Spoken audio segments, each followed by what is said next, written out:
Seja bem-vindo ao Conversa Capital. Recebemos esta semana Paula Franco, bastonária da Ordem dos Contabilistas Certificados. Muito obrigada por estar aqui com a Antena 1 e com o Jornal de Negócios. Como sempre acontece, começo por lhe perguntar o que é para si neste momento capital em Portugal.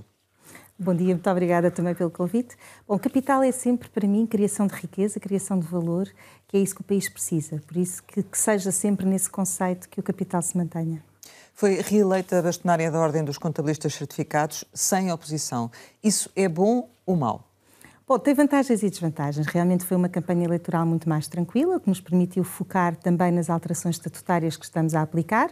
Com muito trabalho nesta altura, se tivéssemos que parar mais por termos concorrência, tinha sido um pouco mais complicado, mas por outro lado, claro que é sempre muito mais democrático e desejável que exista oposição.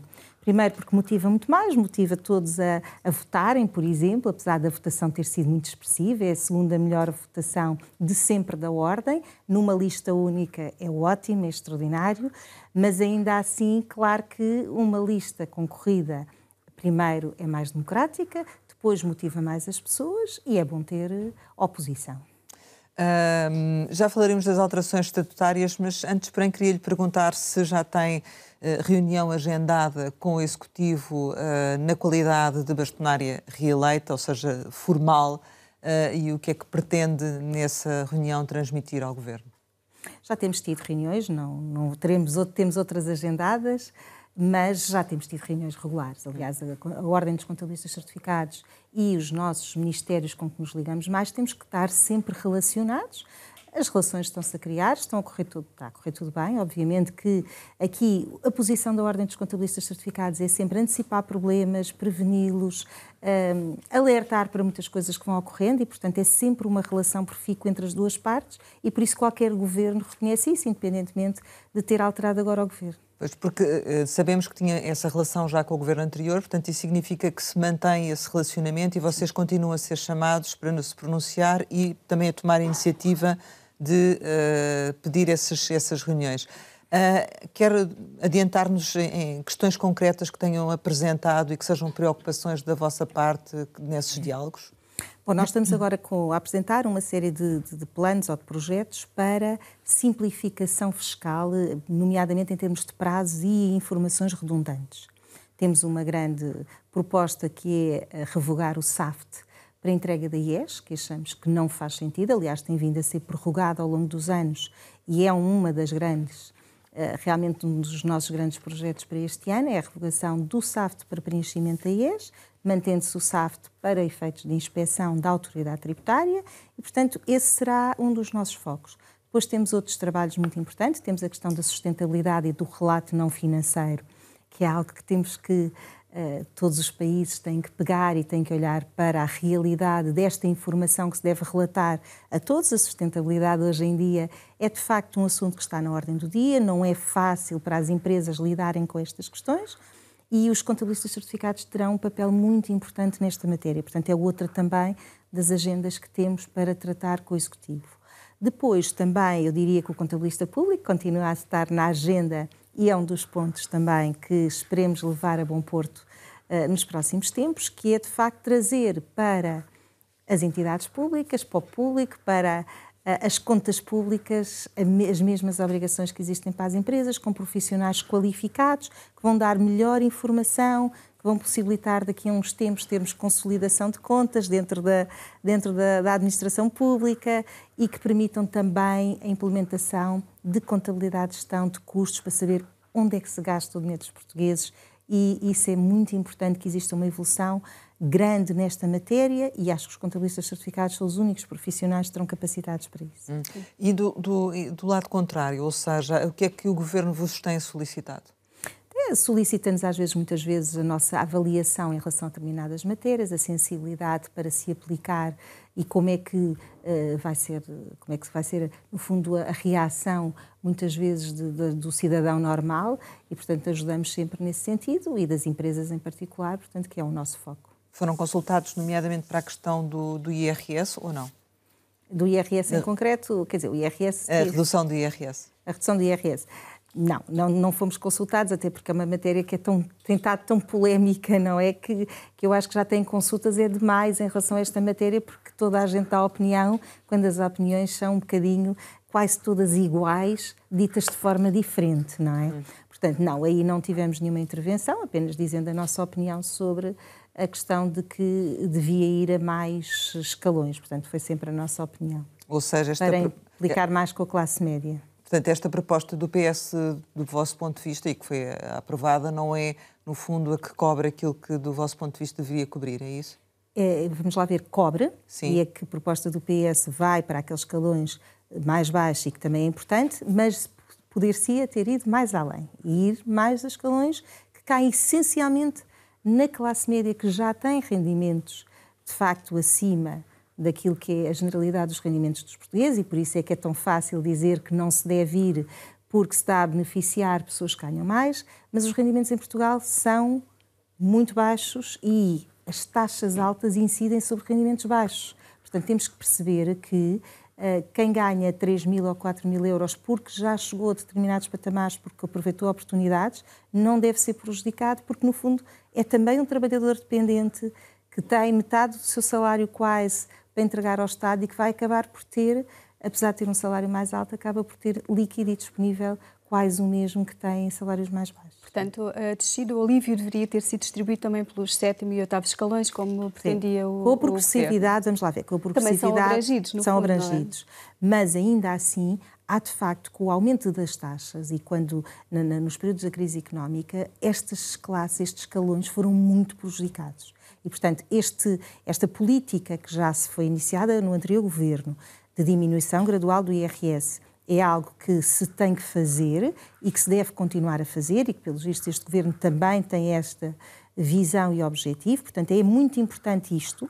Para os contribuintes significará sempre pouco, porque estas descidas do IRS nos nossos bolsos vão significar pouco, mas tenho dito que o importante é manter esta medida, isto é, gradualmente ir-se diminuindo até chegarmos a um ponto ideal, porque também o país não tem condições para fazer aquilo que na cabeça dos portugueses seria um choque, de cada um de nós, não é? Enquanto cidadão seria um choque fiscal.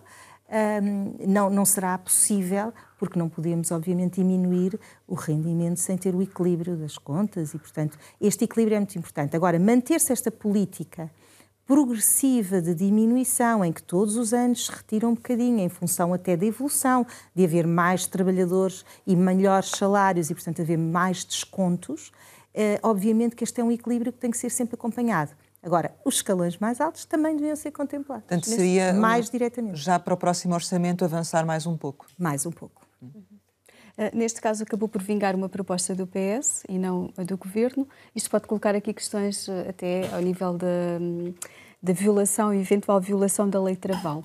Parece-lhe que faz sentido levantar problemas de constitucionalidade em relação a isto? Bom, vamos lá ver. A lei travão existe precisamente para aquele equilíbrio que tem que existir, que é não se ir além daquilo que o país pode ou consegue fazer, não é? Há quem diga que sim, que vai além da lei travão, há quem diga que não. De facto, às vezes as contas públicas são um mistério e não sabemos muito bem. Agora, de facto, tem que haver esse cuidado, porque a lei travão existe para garantir este equilíbrio. Claro que também houve um aumento de rendimento, porque há mais trabalhadores no mercado de trabalho, há trabalhadores a ganharem mais e, portanto, os descontos têm sido superiores àquilo que era expectável. E por isso é que dá margem para se ter feito e se continuar a fazer esta diminuição. Mas, obviamente, que se existe uma lei travão, deve ser respeitada. Isso significaria que esta lei entraria em vigor em 2025? Exato. Se não respeitar a lei travão, sim.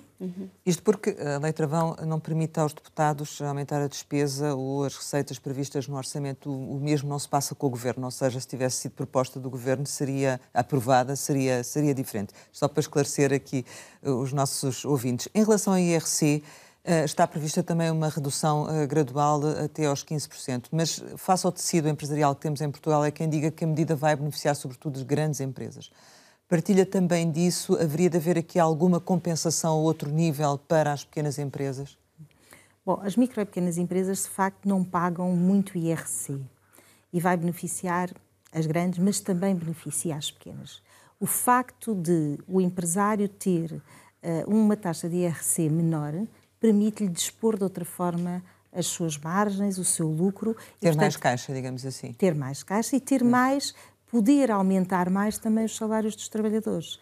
Nós estamos numa altura que temos vivido nestes últimos tempos de falta de mão de obra, de claramente de dificuldade de retenção de talentos e as empresas vêem-se nesta contingência de ter que aumentar salários.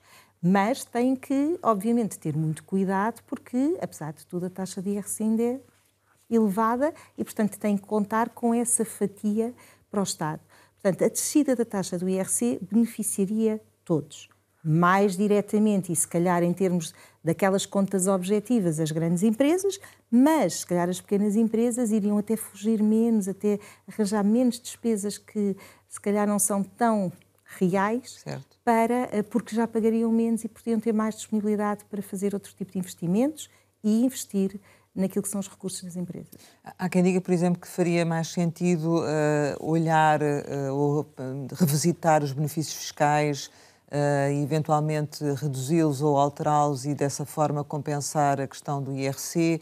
Partilha também dessa posição? Sabe que isto é tudo muito subjetivo, não é? Os benefícios fiscais têm a vantagem de mudar comportamentos, de ir buscar vantagens ou eu diria, se calhar, opções das empresas de fazer algo diferente e, portanto, beneficiar aquelas empresas que têm preocupações específicas. E, portanto, eu sou, de alguma forma, acho que são vantajosos a existência de benefícios fiscais em determinadas circunstâncias, mas é um facto que torna o apuramento do IRC e, no fundo, a informação que o empresário precisa para saber qual é a sua disponibilidade torna-a mais difícil, porque é muito mais complexo e, portanto, o empresário tem mais dificuldade em perceber qual vai ser o seu IRC final com os benefícios fiscais. Agora, os benefícios fiscais têm essa vantagem, podem mudar comportamentos e podem incentivar mudanças de políticas dentro das empresas, o que é também positivo.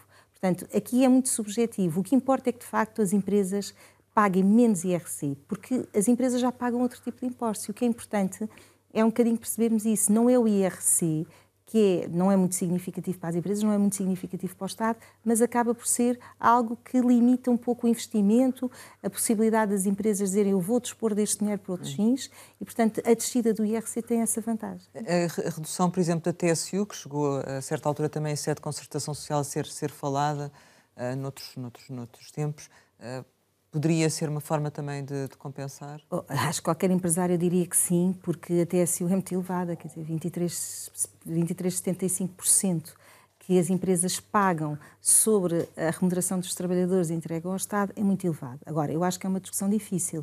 Nós sabemos que a sustentabilidade da segurança social é algo que preocupa, temos que perceber que as contribuições não são impostos, são garantias, garantias que vão garantir muitos benefícios para os trabalhadores e, portanto, é preciso ter um bocadinho de cuidado aí para a sustentabilidade da segurança social.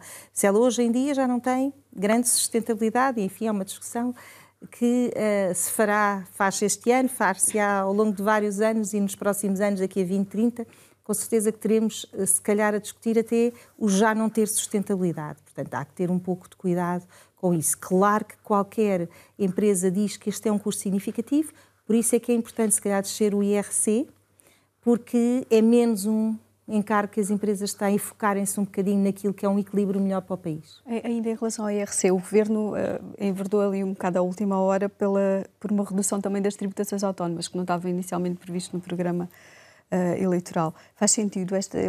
A proposta é de 20% de redução nas tributações autónomas. Faz sentido? Devia-se ir mais longe? Faz sentido. As tributações autónomas é aquilo em que todos nós, contabilistas certificados, temos dificuldade em explicar a qualquer empresário, e se for um empresário estrangeiro, temos muito mais dificuldade. Um investidor que venha para Portugal explicar esta tributação sobre um custo.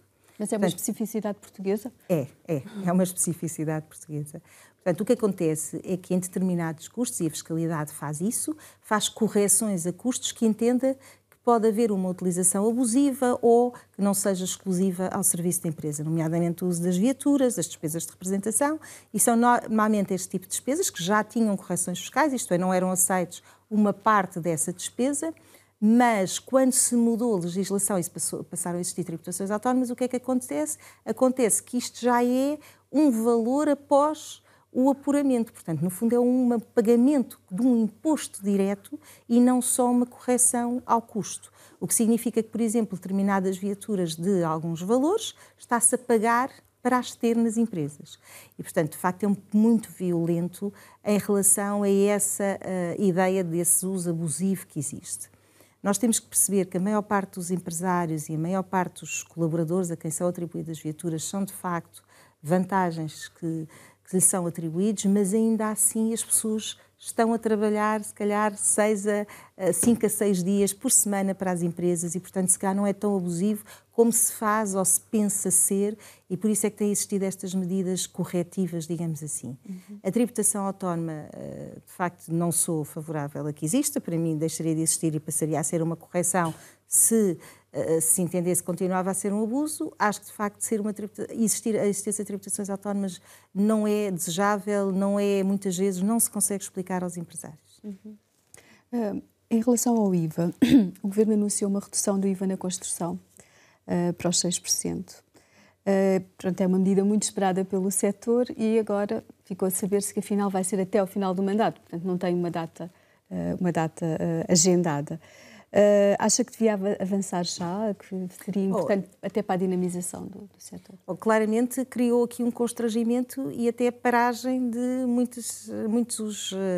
Eu não sei bem como é que a medida vai ser, se vai ser para particulares na construção, por exemplo, se depois vai ser também na compra, ainda nunca se percebeu muito bem onde é que os 6% vão ser aplicados. Mas partindo do princípio que seja, por exemplo, na construção, parou muito a construção.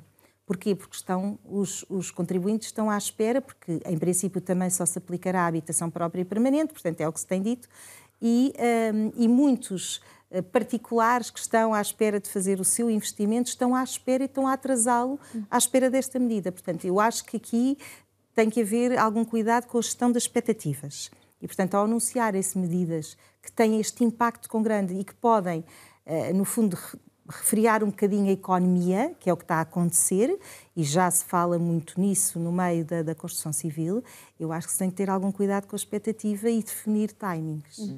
Mas num governo que efetivamente não tem maioria absoluta e que precisa de fazer consensos, até agora com pouco sucesso, essa gestão das expectativas ainda acaba por demorar mais tempo, digamos assim.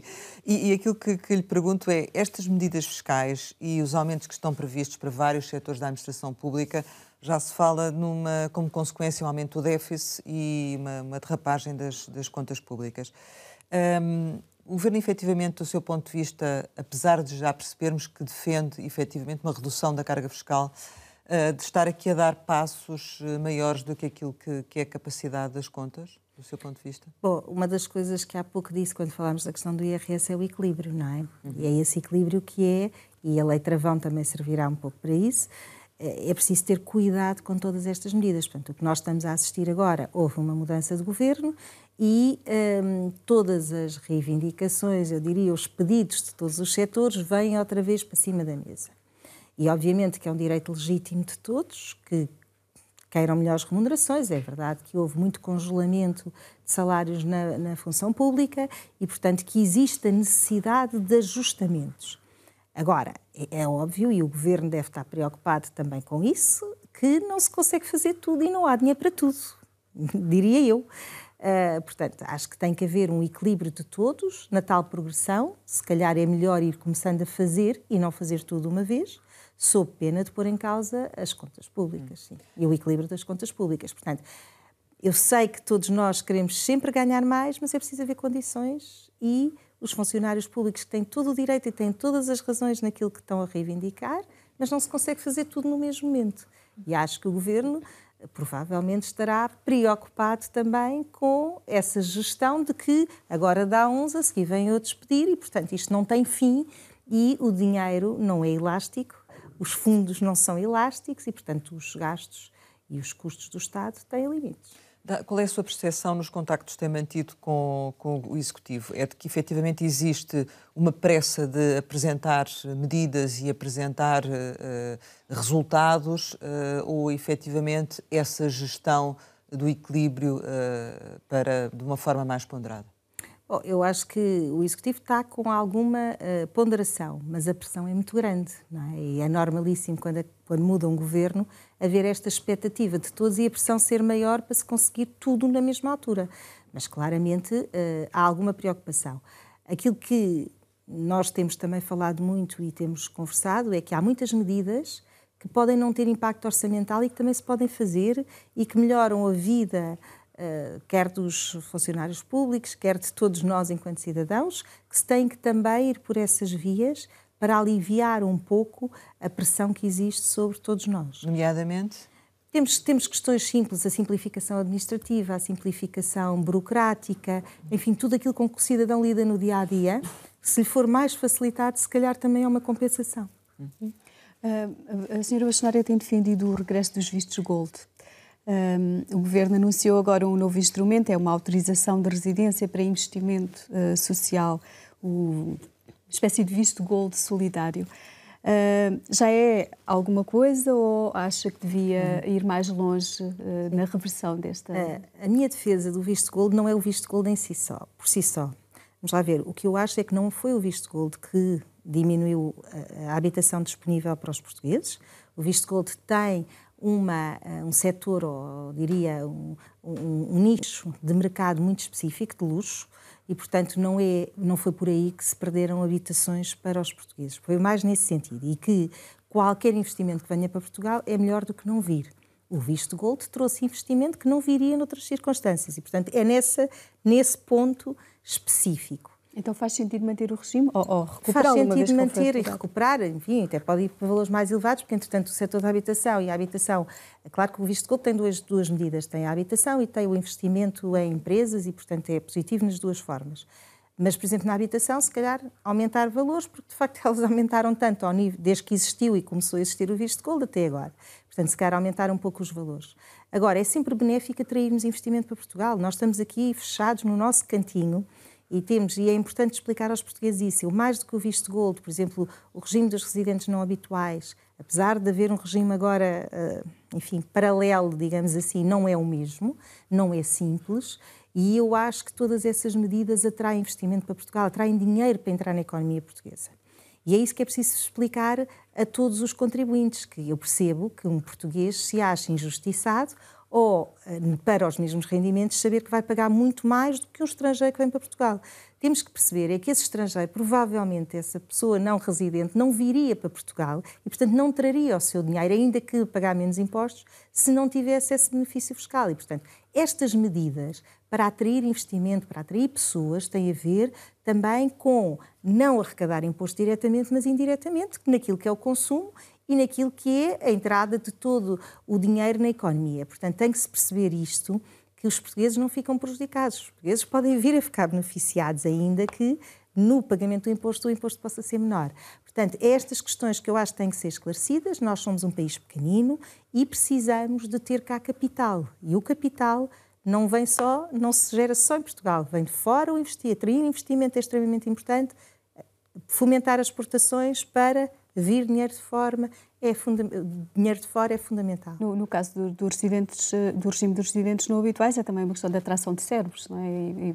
Claro, vai atrair muito mais profissões com outros talentos, com outros conhecimento e, portanto, é sempre positivo atraí-los para Portugal. Se calhar não vão trabalhar para Portugal, vão trabalhar para fora, mas vão estar cá a residir. Portanto, e hoje em dia, com a questão do teletrabalho e da deslocalização, atraíamos muitas pessoas para virem para Portugal, pessoas com muitas competências, o que é uma pena perder a atração desse capital, que eu diria que é um capital que, como começámos inicialmente, que é um capital que traz riqueza.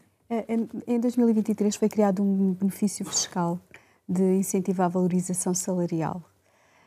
As empresas deverão refletir isso agora nas suas declarações de rendimentos e o que eu queria perguntar-lhe é, do acompanhamento que fazem os contabilistas certificados, diria que houve, adesão, que haverá muitas empresas a beneficiar da majoração. Olha, ficou um bocadinho aquém. Porquê? Porque tinha um princípio de base, porque tem muitos SES, não é? E o problema é sempre os SES. A medida é muito positiva. Aliás, eu sou sempre defensora dessa medida. Tem uns senãos, e falarmos um bocadinho aqui o que é a valorização. No fundo, aquilo que é essa medida é uma medida de dar mais um salário aos trabalhadores até um limite que era bastante elevado, 4.100, portanto era um valor bastante elevado. Atribuir um salário sem tributação em IRS e sem contribuição para a Segurança Social. Portanto, no fundo, o trabalhador recebia esse valor líquido, o que é muito bom para fazer face até a despesas extras, e o trabalhador sentia esse valor verdadeiramente, porque, como sabemos, com os impostos elevados, o salário líquido fica muito aquém, não é, daquilo que o trabalhador, face ao salário bruto, recebe. E, portanto, há aqui uma vantagem em estes trabalhadores receberem um salário completamente limpo, sem impostos, direitinho na sua conta. Agora, se foi muito utilizado pelas empresas, acabou por não ser pelas condições que tinha. Nomeadamente, o aumento de 5% para os trabalhadores poderem beneficiar deste salário sem tributação. Exato. Durante o ano de 2023. Portanto, acabou por ficar aquém, porque nem todas as empresas tiveram condições, ou poucas empresas tiveram as condições de aumentar estes 5% de salário. Então, a medida, do seu ponto de vista, poderia ser mantida, mas reformulada? Ela foi em sede de concertação social também, não é? Sim, a sede de concertação social não tinha essas condições, não é? Portanto, e pelo que percebi também do programa do Governo, é também apostar nesta medida, que já vinha do Governo anterior, do PS, e agora mantê-la. Se calhar sem tantos ses, porque lá estávamos, aprendendo também com as medidas. Quando percebemos que elas não foram tão utilizadas, tem que se perceber o porquê. Mas tal como está não funciona, na sua opinião, é isso? Como? Tal como está não funciona? É limitativa, vamos lá ver. Não há muitos casos a aplicarem-na, de facto. E se houver um aumento também maior do salário mínimo, provavelmente ainda será mais difícil, não é? Acompanhar depois esse valor. Já falámos aqui várias vezes do Orçamento do Estado. Do seu ponto de vista, que Orçamento do Estado para o próximo ano deveríamos ter, em função daquilo que são os cenários macroeconómicos e também daquilo que são as expectativas? Já falámos aqui dos dois aspectos. Bom, eu acho que não pode ser um Orçamento de Estado muito arrojado.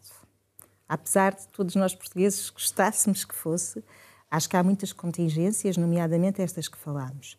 Há muita pressão sobre o Governo para muitos aumentos dentro da função pública, o que lhe vai retirar muito dinheiro, muita capacidade, não é? E, portanto, tem que se fazer uma grande reestruturação a outros gastos, a outra despesa pública, para se poder chegar a um orçamento que seria o orçamento que os portugueses gostariam, que seria um orçamento que, do ponto de vista individual, interferisse nas nossas vidas.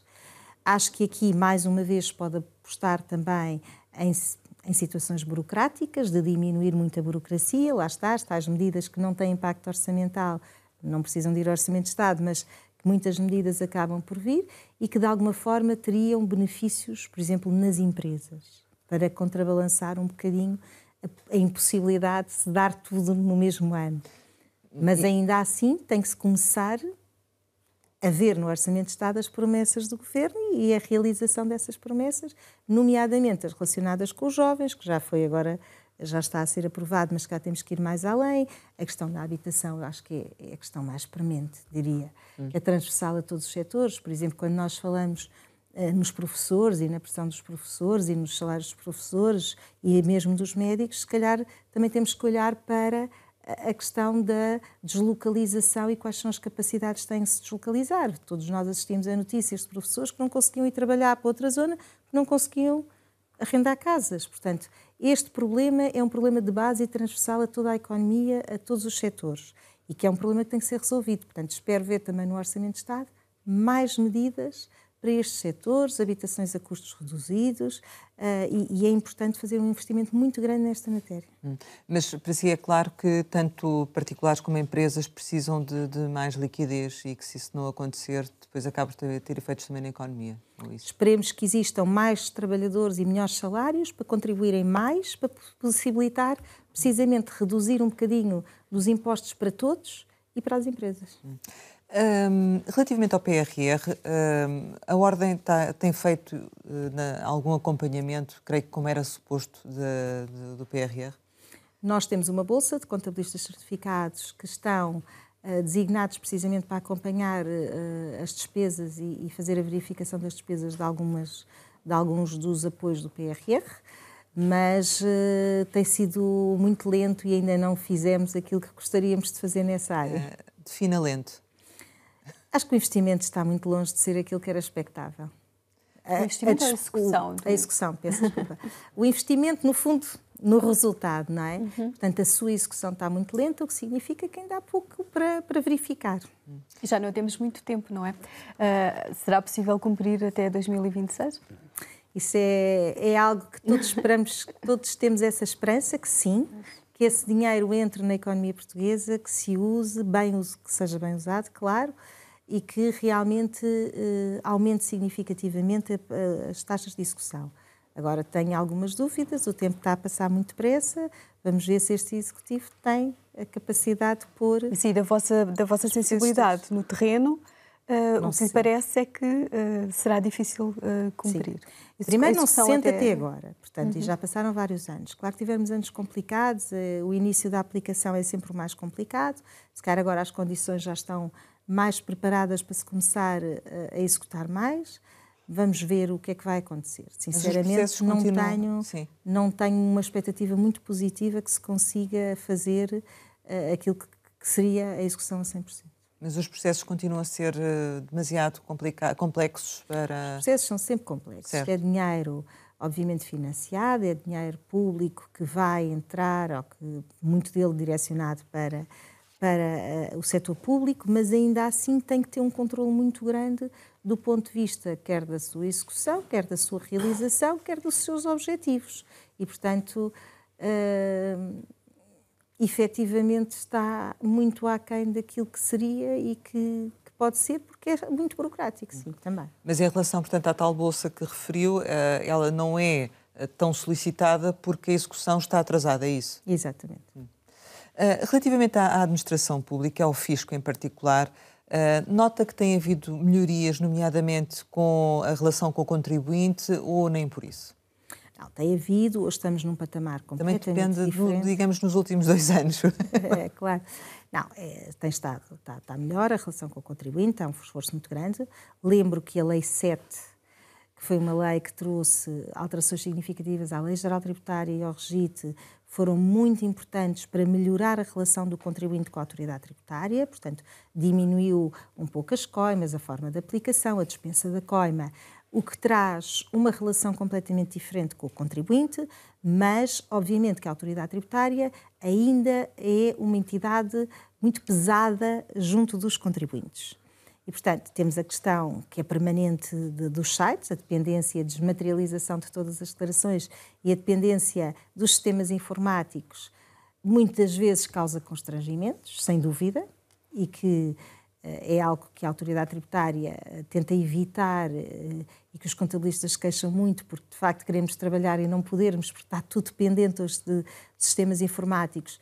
É, de facto, algo que não deve ou não deveria acontecer, mas acaba por acontecer sempre. Portanto, ainda temos aí muita coisa que causa constrangimentos diários. A autoridade tributária, apesar de tudo, hoje está a funcionar muito melhor do que já funcionou no passado do ponto de vista dos sistemas. Mas, por exemplo, se vamos à Segurança Social, a Segurança Social está, muitas vezes, do ponto de vista informático, inoperacional, o que causa muitos constrangimentos. Até porque há obrigações diárias, nomeadamente a comunicação dos vínculos dos trabalhadores, enfim, são constantes e muitas vezes deparamos-nos com a inoperacionalidade dos sistemas. E um processo acaba por atrasar o outro, não é? E um processo acaba por atrasar e até leva ao incumprimento de prazos. Porque, mas qual é a alternativa? É melhorar o sistema ou sair do digital? Porque o digital é inevitável. Não. Sair do digital já não é possível. Tem que se melhorar o sistema, tem que se criar... Eu sei que é impossível, vamos lá ver, se todos os contribuintes forem todos à mesma hora para qualquer sistema informático, pois é óbvio que não há capacidade. Mas, em teoria, tem que ter, não é? Em teoria, se todos os contribuintes quiserem usar a última hora do prazo para cumprir a obrigação, em teoria, teria que estar disponível. E isso, de facto, é uma relação que os próprios contribuintes também têm que gerir e tentar, obviamente, não fazer tudo no fim dos prazos. Portanto, há aqui uma relação que tem que mudar e melhorar para que tudo funcione melhor e também um bocadinho a interiorização por parte dos contribuintes que os fins dos prazos são sempre, podem ser sempre prejudicados e não conseguem entregar alguma declaração. E simplificação de procedimentos ou menos modelos, isso também faz sentido? Estão a trabalhar nisso ou não? Faz. Uma das propostas que nós fazemos e que estamos a apresentar é também alguma diferenciação de datas, portanto, uma gestão das datas das obrigações fiscais diferente. Há obrigações fiscais que caem todas muito nos mesmos momentos e podem perfeitamente ser retiradas dessas datas para não serem coincidentes com outras. Portanto, a coincidência de datas é algo que se deve sempre evitar, porque já sabemos que traz constrangimentos. Portanto, a experiência já nos dá imensas informações sobre o que é que se deve fazer. Isso tem estado a ser feito e tem estado a melhorar. Por exemplo, uma das questões que melhorou significativamente a vida dos contabilistas e até a vida das empresas foi a questão do IVA mudar ali, em vez de ser a dia 10 ou dia 15 para os trimestrais, passar a dia 20 para todos e o pagamento para 25. É uma mudança tão pouco significativa, repare que se nós dissermos são mais 5 dias, mas são 5 dias que trouxeram uma capacidade de trabalho, uma melhoria nas condições de trabalho, quer dos contabilistas, quer das empresas, que foi significativa e que teve um resultado enorme. Portanto, são estes, às vezes, tipo de medidas que não têm impacto orçamental, que são fáceis de implementar, que têm um significado e um resultado enorme, quer na vida dos contabilistas, quer na vida das empresas. O que acontece normalmente é que há todos os anos prorrogações, não é? Ainda agora a IES, por exemplo, foi prorrogada o prazo de entrega. Exato. É isso, porque de facto os prazos são em cima uns dos outros e coincidentes. E acima de tudo devemos evitar os prazos coincidentes. Porquê? Porque gera sempre problemas. Essa questão, por exemplo, da IES ter sido prorrogada é algo que todos os anos é sempre tão difícil por causa da questão estatística, mas de facto, como a modelo 22 não foi disponibilizada atempadamente e foi prorrogada para 15 de julho, a IES agora vai até ao final do mês de julho, lá está, para não cair, não ser coincidente a mesma data, porque senão vai trazer problemas ao sistema. Há pouco já falou aí na entrega do fecheiro SAFT da contabilidade. Acha que vai mesmo ficar pelo caminho? Já falou com o Governo sobre isto? Já tenho falado com o Governo sobre isto. Eu espero que sim. Espero que sim, não o SAFT em si só. O SAFT para a inspeção, eu percebo perfeitamente a sua razão de ser e a razão por que existe. Agora, o SAFT para a entrega da IES tem vindo a ser prorrogado, há 6 anos pelo menos, desde que estou neste cargo como bastonária, que o temos vindo a prorrogar. E não há condições para que ele entre em vigor. Portanto, não faz sentido este caminho. É isso que temos explicado, é isso que temos feito. A informação e a forma como o ficheiro SAFT se transmite é um ficheiro para inspeção, não é um ficheiro para cumprimento de obrigações. E é isto que temos transmitido. Para além disso, o RGPD já se pronunciou várias vezes sobre o excesso e infringir, no fundo, questões relacionadas com a proteção de dados, que é uma questão relevante, que é uma questão que tem que ser atendida e que não pode ser ignorada. Portanto, se há ali questões que violam a proteção de dados, têm que ser substituídas, têm que ser corrigidas. Não se pode continuar a ignorar algo que está também na lei. No fundo, estamos a falar de uma ferramenta, e para que se entenda essa questão de proteção de dados, que reúne toda a informação fiscal e contabilística de uma empresa, por um determinado período. Portanto, é essa especificidade que está aqui em causa, não é? A forma não é só a informação contabilística da empresa, é a forma como a agrega. Isto é, o que é que o SAFT faz? O SAFT vai ler documento a documento e registro a registro, e não os saldos. Portanto, não faz aquilo que é um apuramento sobre os seus saldos, que é aquilo que nós defendemos desde o princípio. E o que é que acontece para além disso? Primeiro, não está perfeitamente claro a forma porque é que a autoridade tributária quis essa forma de construir depois o cumprimento das obrigações feito registro a registro, e depois tem informações que vão para além. Por exemplo, só para perceber, uma das informações que o SAFT tem é quem fez o registro da operação e a que horas fez o registro da operação. Isto viola, por exemplo, questões relacionadas com o contabilista certificado e com os seus colaboradores. Está ali a ter um registro de um colaborador das horas de trabalho e de facto é abusivo nesse sentido. Por isso é que nós temos muitas restrições em relação ao SAFT. Espero que o SAFT, para a entrega de obrigações, de facto, seja de todo revogado e que se tenha algum cuidado na utilização do SAFT. Porquê? Porque o SAFT, porque existe, porque é um ficheiro, porque permite que empresas leiam esses ficheiros, está a ser pedido por muitas entidades. E nós aqui temos alertado muitos contabilistas para alertarem os seus clientes de que o SAFT, por exemplo, não deve ser enviado para os bancos. Os bancos estão a pedir o SAFT, mas o SAFT tem demasiada informação. Em que circunstâncias é que os bancos pedem o SAFT? Eu percebo porque é que os bancos pedem o SAFT, porque hoje em dia, para financiamentos, para a análise das empresas, não é? Eles pedem no preço e feito. E o que é que se normalmente envia para o banco? Um balancete. Um balancete que vai num PDF e que depois, claro, que já há mecanismos de leitura dos PDFs, mas se o banco tiver um ficheiro, claro que lhe facilita muito a vida e eu acho que esse objetivo deve existir, não deve ser o fecheiro SAFT da contabilidade tal como ele está. Porque vai a um detalhe que não é explícito. Nós temos que perceber que mesmo os bancos recorrem a empresas externas. Os dados hoje em dia, não nos podemos esquecer que têm imenso valor. Os dados são o petróleo do passado, não é? A venda de dados, a exploração de dados é algo que é uma realidade hoje em dia e que se tem que ter cuidado com a partilha de dados. E, portanto, quando nós estamos a enviar um SAFT para o banco, não sabemos o limite de utilização daquela informação sobre aquela empresa. E é isto que eu alerto os empresários e os contabilistas para este fim. Inclusivamente, neste SAFT que vai para as empresas, vão as características dos trabalhadores do escritório de contabilidade, como disse, os nomes, os registros, os utilizadores, e isso não faz sentido. Além da autoridade tributária, há outras entidades a solicitar o SAFT para efeitos de inspeção? Neste momento, estamos confrontados com a Segurança Social a pedir o SAFT. Nós estamos a analisar a situação e já vamos fazer também um memorando para a Segurança Social. Não me parece correto. Aquilo teve um fim específico para fins de inspeção da autoridade tributária, foi criado para esse fim, não faz sentido que seja enviado para qualquer outra entidade.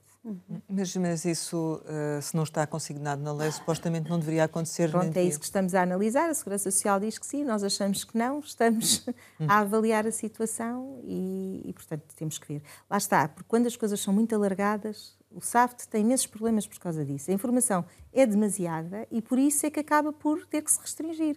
Agora, é o ideal, de facto, mandar-se um ficheiro para que uma inspeção da Segurança Social possa ver determinados dados e evitar enviar papel, claro que sim.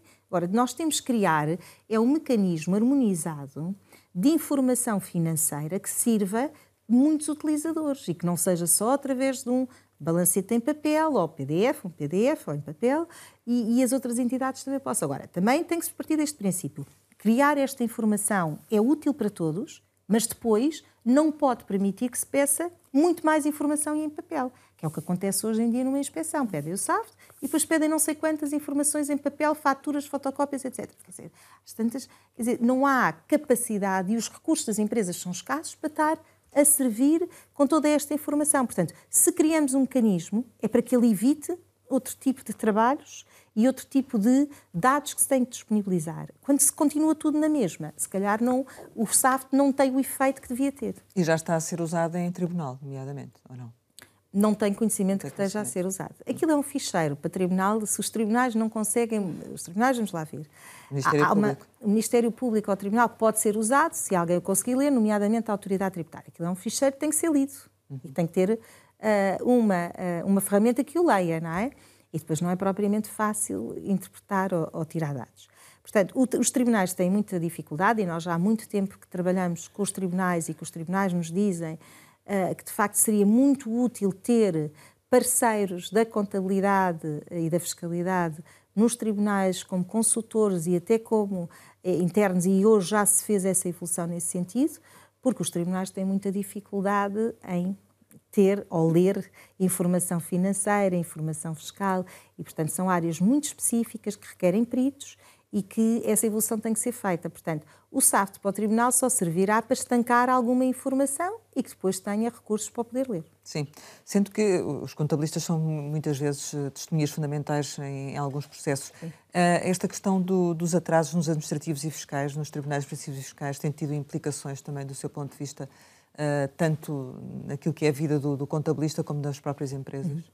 Tem, claro. Os atrasos na justiça afetam-nos a todos. Por exemplo, olha, aí estão mecanismos que, se forem criados, diminuírem a morosidade, vão beneficiar muito todos os cidadãos, muito, se calhar mais do que propriamente a descida do IRS. Não sentimos no bolso logo, mas sentimos no dia-a-dia quando temos algum problema em ter agilidade na resolução dos processos. Portanto, a justiça é um problema também elementar em qualquer país. A rapidez na justiça trará sempre melhoria em todos os processos. E nos processos fiscais, sem dúvida nenhuma, é de facto um problema a parte da litigância que existe, por exemplo, com a autoridade tributária, e seria muito útil que todos os processos fossem muito mais rápidos.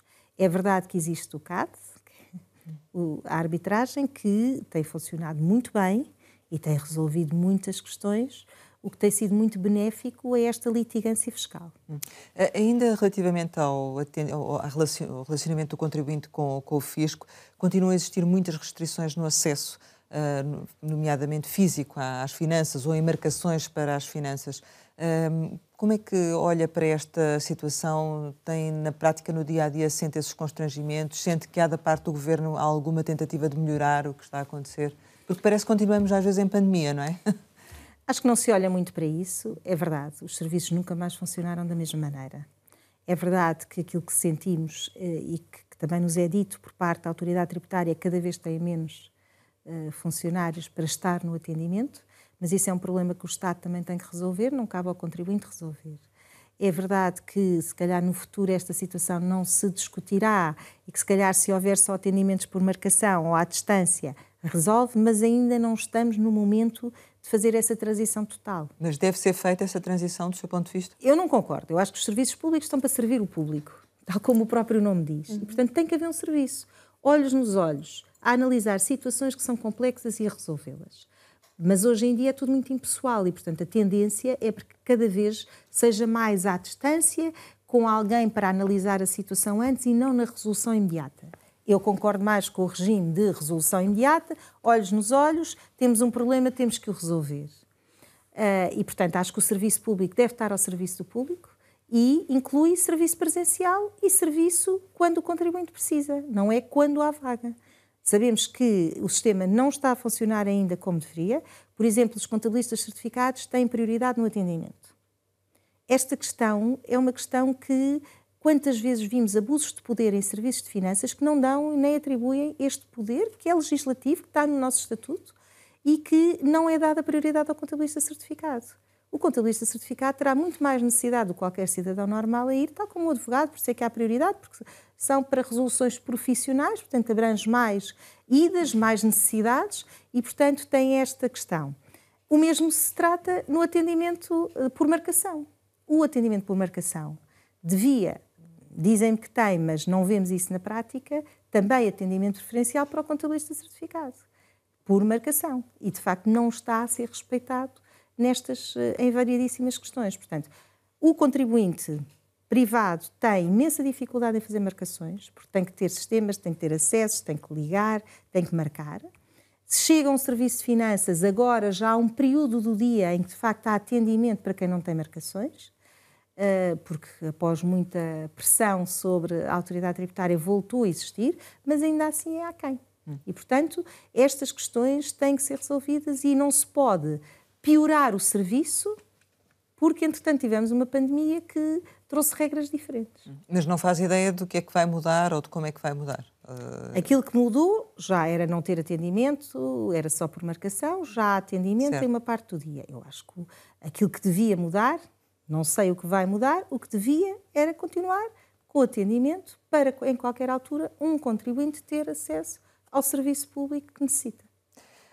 No Estado temos neste momento quantos contabilistas? Tem ideia? Temos poucos, já temos um grande número, não lhe consigo dizer, já existe um grande número de contabilistas certificados. Eu diria que em concursos mais recentes, na mobilização interna dentro do Estado, tudo o que tem a ver com áreas relacionadas com a contabilidade, já há muito mais contabilistas do que não contabilistas. Mas, para mim, o processo não passa só por aí. Portanto, quando eu disse que uma das agendas que temos é o do contabilista público, a legislação o que diz é que um contabilista público tem que ser um dirigente intermédio e aquilo que está subjacente e que é mais importante é, para além de trazermos mais contabilistas para a administração pública, que até podem ser os que existem já suficientes, é criar a carreira e criar, acima de tudo, a responsabilidade, que é o que existe nas empresas, que há um contabilista certificado que é responsável pelas demonstrações financeiras, pela informação financeira, e depois há um empresário, administrador, gerente, que é responsável pela parte das decisões que têm a ver com a gestão. E os dois em conjunto é que se responsabilizam pela informação financeira. O que é que acontece no Estado? No Estado, só este dirigente intermédio é que se responsabiliza. O contabilista certificado não é responsabilizado por aquilo que são os dados financeiros. E é aqui que está a questão que pode trazer uma melhoria significativa nas contas do Estado. É responsabilizar profissionais com a competência para aquela tarefa. Claro que é uma decisão política, obviamente que pôr a responsabilidade de ter determinados resultados nas mãos dos contabilistas no Estado pode, enfim, trazer à realidade maior transparência, melhoria das contas, mas pode não agradar a quem está por trás ou que está responsável por determinados serviços, e por isso é que eu penso que politicamente nunca se avançou mais para esta situação. Mas há precários ainda contabilistas no Estado ou já têm todos vínculos? Não parece. Bem, já estamos a chegar praticamente ao final, mas queríamos ainda colocar-lhe aqui algumas questões e uma delas prende-se com as denúncias. Vocês têm um canal de denúncia que basicamente eu acho que é um mail para onde é possível enviar essas denúncias. Tem ideia de quantas é que recebeu o ano passado ou já este ano? E, enfim, qual é que é o nível depois de continuidade que são dadas a essas denúncias? Eu acho que há aqui também às vezes uma falta de informação com estas denúncias. Não é? Estas denúncias têm a ver mais com situações gerais, de trabalhadores importunados, com, enfim, questões mais relacionadas com assédios e outras questões, e não tanto relacionadas com problemas com contabilistas certificados. Mas não foi para isso que foi criada? Não foi para isso que foi criado? Não, porque já existe o nosso Conselho. Sim. Nós temos, as ordens são entidades que regulam as profissões, portanto têm órgãos disciplinares. Certamente, claro. Pronto. E estas queixas acabam por ser endereçadas, vão todas, quase todas as que chegam às ordens. Não temos nenhuma questão de assédio nem outras questões, o que temos é queixas de contabilistas certificados que depois são endereçadas para o órgão certo, que é o órgão jurisdicional da ordem que trata da parte disciplinar.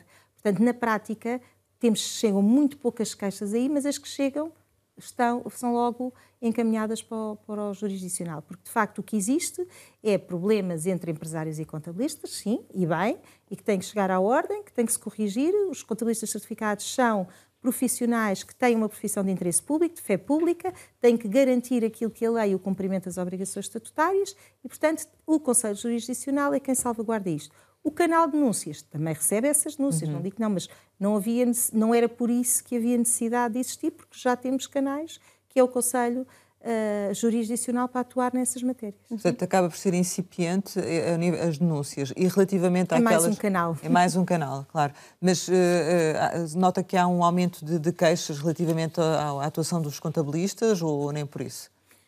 É mais ou menos uniforme. Existem sempre queixas. Vamos lá ver, há muitas empresas em Portugal e muitos contabilistas certificados SPC.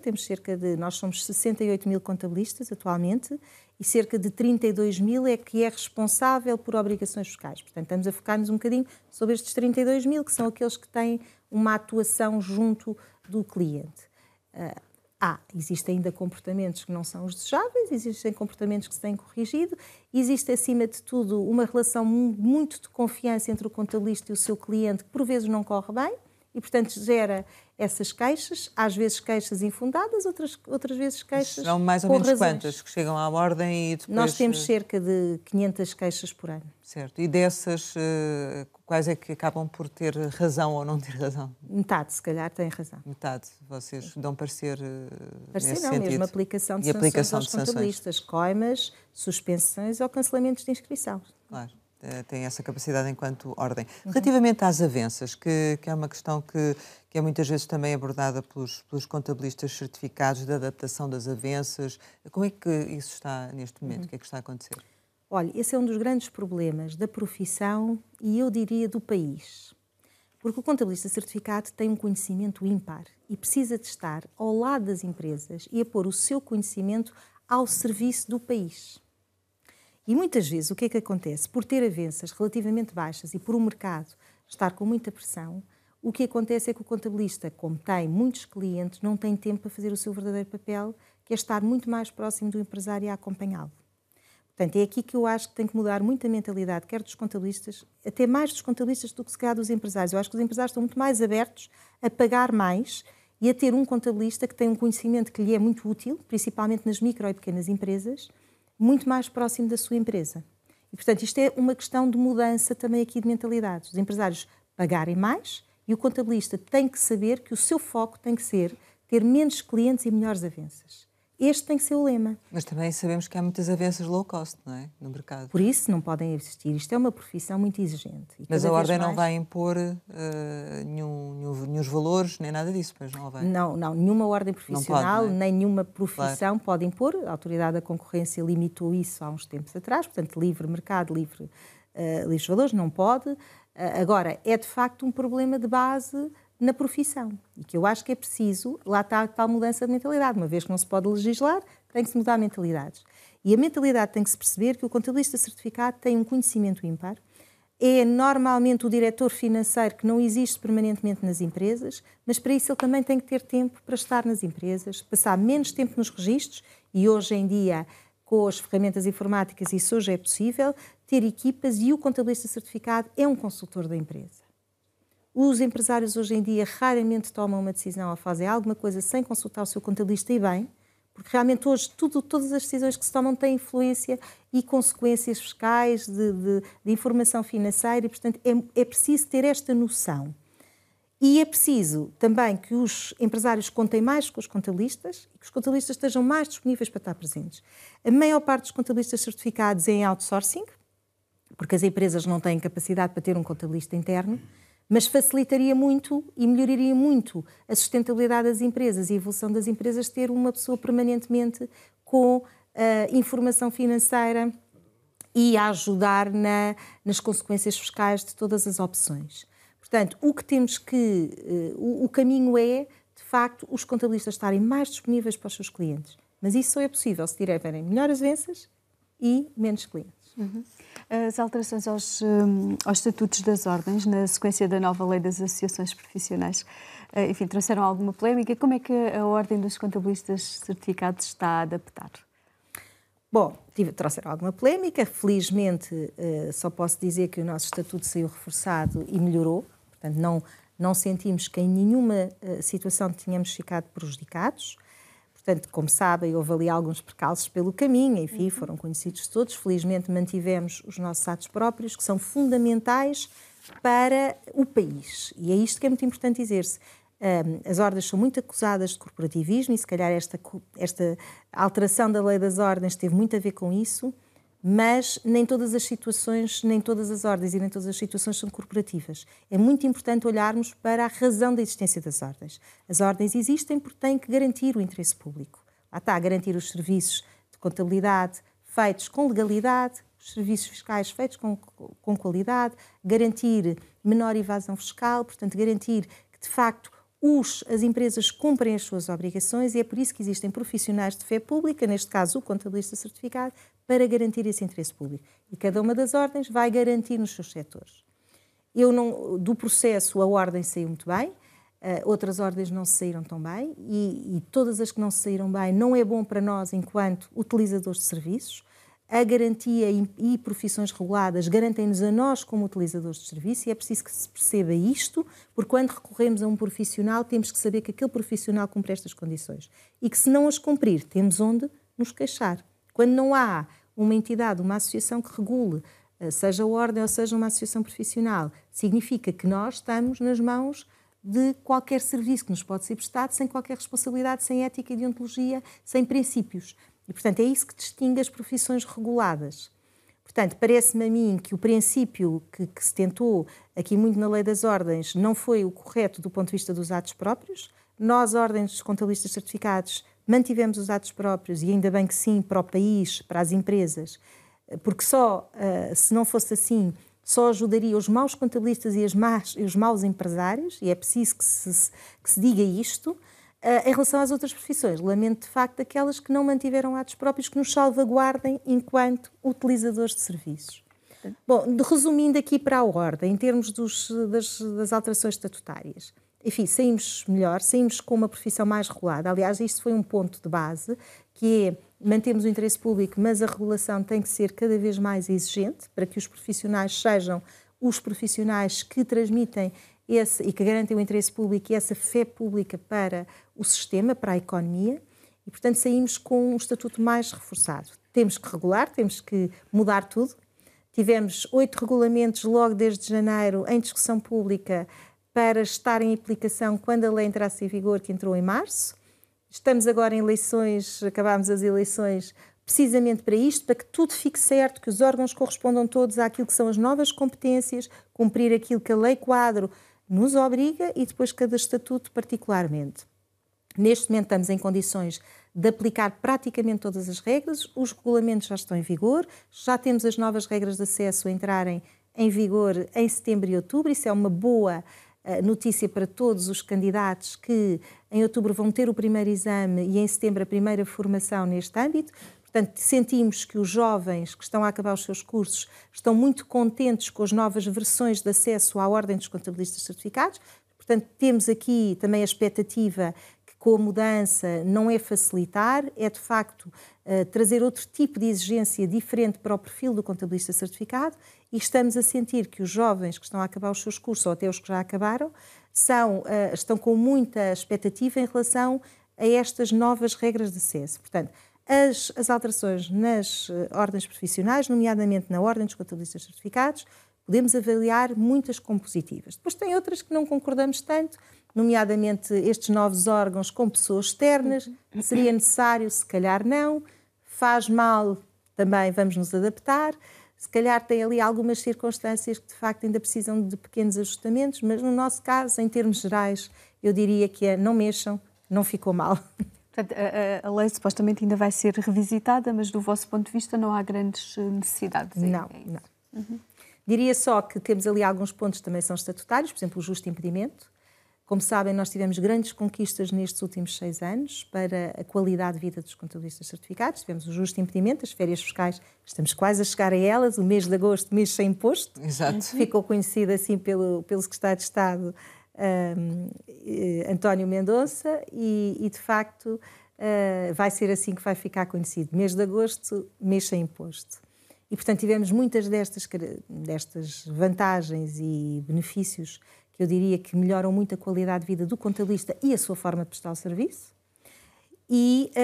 Mas só chamaria aqui a atenção de algumas questões estatutárias que ainda são precisas alterar. Por exemplo, o justo impedimento, que é um direito que é elementar em qualquer profissão, que é quando um contabilista está doente, não poder exercer a sua profissão e não serem aplicadas coimas e consequências nas empresas pelo facto de ele estar impedido de exercer a sua atividade. E, portanto, era elementar aprová-la, está no nosso estatuto, está tudo a funcionar. Mas a autoridade tributária tem tido sempre muitos entraves à aplicação direta do justo impedimento e, portanto, torna-se muito injusto para o contabilista que, apesar de ele poder afastar coimas, apesar de ele ter um prazo superior, os clientes do contabilista certificado serem importunados com coimas e contraordenações porque não suspende a aplicação do justo impedimento. Mas o fisco não aplica a lei aí?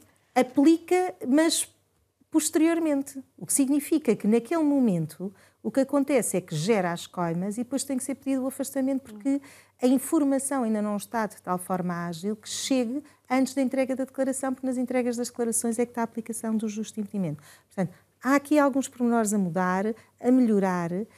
Já se fez muito, já existem muitas situações muito positivas, mas o nosso estatuto ainda tem esses pormenores, porque lá está, já alteramos, eu penso que foi 5 vezes a lei do justo impedimento, a parte que refere ao justo impedimento no nosso estatuto, mas a autoridade tributária arranja sempre ali alguns pontos em que não o aplica com aquilo que é o seu objetivo, com aquilo que o legislador quis para a lei. E poderíamos continuar aqui ainda mais a conversa com a Paula Franco, mas temos que terminar e, como habitualmente no final, costumamos lançar algumas palavras para uma resposta rápida. A primeira é Paula Franco. Dedicada. 29 de setembro. O meu dia de anos. Balança. Equilíbrio. Serviço Nacional de Saúde. Tem que melhorar. Corrupção. Tem que acabar. Contabilidade. É a resolução para muita coisa. Miranda Sarmento. Vai ser um bom Ministro das Finanças. Santos Populares. É sempre bom para nos divertirmos e convivermos. Amizade. É o mais importante. Traz-nos o equilíbrio daquilo que falta para sermos sempre equilibrados. Mulher. Maternal. Outfit. Tem que se manter alguma parte conservadora. Família. O essencial. Férias. Também necessárias. Saudade. Saudade de quem nos deixou. Portugal. É É um país fantástico. Paula Franco, muito obrigada por ter estado aqui com a Antena 1 e com o Jornal de Negócios. Pode rever este Conversas da Capital com a bastonária da Ordem dos Contabilistas Certificados em www.rtp.pt. Regressamos para a semana, sempre neste dia, esta hora, e claro, contamos consigo.